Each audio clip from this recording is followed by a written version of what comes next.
SportsNite got started because Scott Sabatsky came with this idea.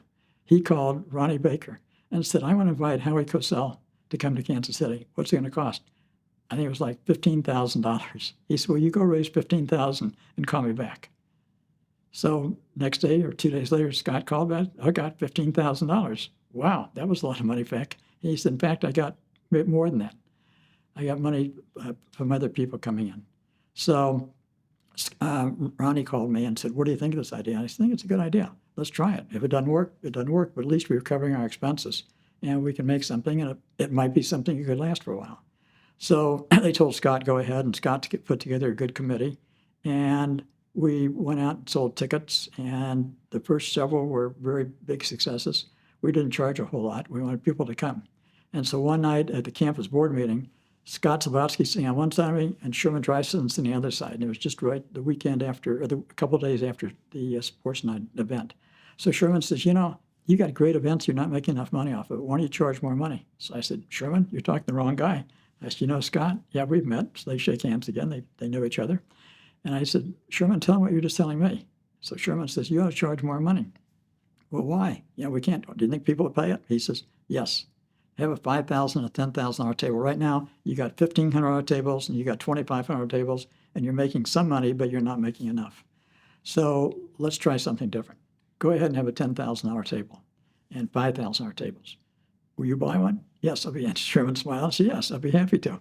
So we did it, and we raised, I don't know how much more, but it was a lot more money than we'd raised before, because we had several people buy the $5,000 tables and a few people bought the $10,000 tables. And so after several years, Scott was getting tired of this because he was really working hard, and CPA, he was keeping busy because it was coming right after tax time was over for the October timeframe.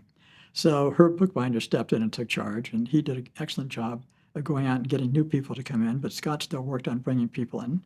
And so then both of them got tired of it, and it kind of faded for like a year. And then Jacob Schreiber was our new executive director, and he had a fantastic idea of the SuperStar program that he had been very successful when he was head of the Hillels of Georgia. There were 7 Hillels in the greater Atlanta area that he was in charge of. And so he brought the idea to Kansas City and to the J, and I said, go talk to Herb and talk to Scott. So he talked to both of them. They fell in love with it, said, we'll help you. And so it took off, and it was a phenomenal success, and it's a phenomenal success today. We're still raising well over $1 million a net that goes to the center. Part of it goes to the operating budget, and part of it goes into the endowment. We also have 150 to 250 students that try out for that. And so it's well known all over the greater Kansas City area, and people as far away as 40 and 50 miles drive their kids in for it to compete on this thing. So it is well known.